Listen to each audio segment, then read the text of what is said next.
All right, welcome and good afternoon, ladies and gentlemen, and thank you for joining us here today.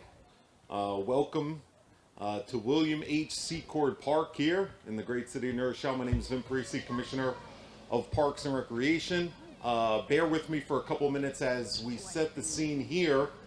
First off, we'd like to just acknowledge the city officials and staff that's here, starting with our great Department of Parks and Recreation. My Deputy Commissioner Lauren O'Connor is up here, and our great Parks and Rec crew to getting this all set up and looking great today. Thank you to the City Hall staffs here from Communications and Marketing. Thank you to the Fire Chief, Andy Sandor, for attending. Obviously, you're going to hear from our leadership and our officials standing up here behind me, our local partners. Catherine's here from the Chamber of Commerce. Jennifer and her staff is here from the YMCA. Thank you to NRPD for attending here as well. And we have a special treat with, obviously, today is about celebrating this brand new playground equipment. And all of this came about through the support of our city leadership, through the advocacy from Councilwoman Martha Lopez. I'd like to acknowledge my predecessor, former Parks Commissioner Bill Zimmerman, is here. He got the ball rolling with this in game time through a great grant opportunity for us here in the city of New Rochelle. And what was supposed to celebrate replacing decades-long playground equipment, long overdue obviously here at Seacord Park, was an extra special treat with the Seacord family far and close by that is joining us here today. So for everyone that would like a little history lesson, William H. Seacord was an employee of the Department of Public Works, and he was 41 years old when he tragically passed away while on the job in the 1970s. And he was known as a hard and a loyal worker here in our city, so well liked by friends and family. Many in the area at the time advocated for something in the city in his memory, and at the time the park and playground was privately owned and deeded to the city, and all the stars aligned and it came together. So I want to thank Nina from our staff for getting the ball rolling with this communication.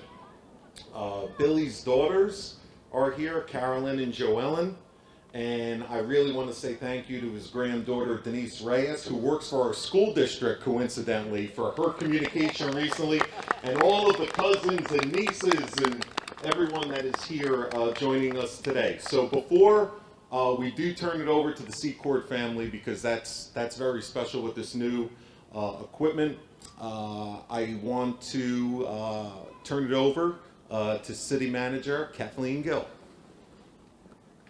Thank you, Vin. I just want to say a few things. For many years, I lived right up the street from a neighborhood park, and then sold that house to Martha Lopez. But I know how important it is to live near a neighborhood park. I would come home from work many days when the weather was nice, even when the weather wasn't so nice, and walk my son down to the park, and he would play on the swings, and it was a really important part of our lives. So while it's important that we maintain and improve our major parks in New Rochelle, it is equally important that we maintain and improve our neighborhood parks, and maybe even more important. So I'm glad we were able to do this. We did use federal funds to make this happen. Martha was a big part of this as well. Thank you to Martha and to Parks and Rec, Bill Zimmerman. A lot of people were involved in this. I do want to say just a word to this really did come out of tragedy. And so we have the family members here, and it's bittersweet for them, but I hope it gives you some comfort to know that this park is important to the neighborhood and it's important to the city community. Thank you. Thank you for being here. I'd like now to bring up the Mayor of New Rochelle, Noam Bremson. Thank you very much, Ben. First of all, there are few sights more unpleasant than a 53-year-old man in a suit using the jungle gym. So I apologize subjecting all of you to that just a few minutes ago, although it was very, very fun for me. And in addition to all the other recognition that's been offered, I do want to note the presence of Jennifer Sasso from the YMCA just down the street, who's also been a strong advocate for making sure we have great recreational facilities here. So thank you, Jen. And just following up on the city manager's excellent words, this is, number one, an accomplishment, a significant accomplishment for this neighborhood, which is among the most densely populated in New Rochelle, and as you can see, filled with young families. And we all have to admit that the condition of the playground prior to this is not necessarily something that we would be proud of in the year 2023. And now it is something that families can truly enjoy. And secondly, in broader terms, again, as the city manager indicated, this reflects New Rochelle's priorities. It reflects our determination to make real investments in the recreational facilities that so many families depend on. Every neighborhood deserves to have a great park. Every family, every child deserves to have a wonderful, safe, clean, attractive place in which they can play and enjoy life and get the best possible start. And so I thank all those who made this possible, particularly the Seacord family who have provided such a source of inspiration. Vin, you and your team, Bill, welcome back wherever you are. We're thrilled to have you return. And I wish all of you the opportunity to use this wonderful place in good health and with joy. Thank you. And lastly, before we get to the Seacord family, I just want to call up somebody who is such a friend and supporter of us in Parks and Recreation, and that's Councilwoman Martha Lopez.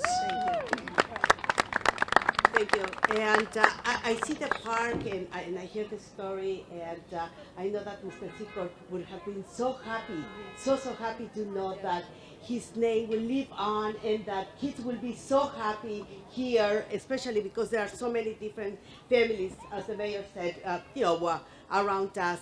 But I wouldn't dare to do what the mayor did because I wouldn't be able to do it. And I'm sure that everyone wants to hear from the Seacord family.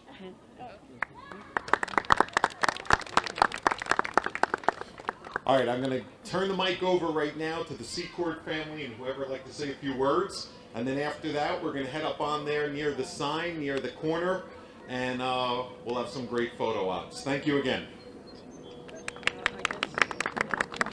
Well, good afternoon, everyone. Thank you all for coming and getting out here this afternoon. And I'd just like to say that, my father worked for the city for over 20 years.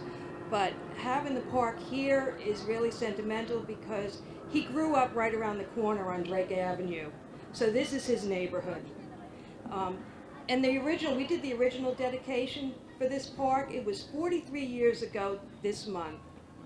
Wow. So it is a big deal. And when we heard about this coming again now, we were just thrilled that we could be here for this again. So once again, I'd like to thank everybody for taking the time to come out here this afternoon and be with us on this occasion. Thank you. Thank you very much. Did we miss anything? I think we're good. I did miss that.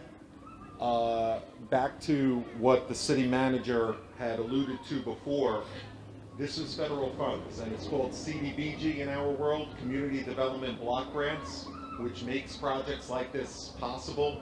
And we would not get those funds from our Department of Parks and Recreation without the support and the great partnership with the Department of Development. So thank you to the Commissioner of Development and Assistant City Manager Adam Salgado, his great team. Deputy City Manager Adam Salgado. Sorry, there's lots of words up here when you're sitting. All right, thank you again, ladies and gentlemen. We're going to head up to that second star of balloons there on the corner. 1, 2, 3. Seacord! Good job. All right. All right. All righty.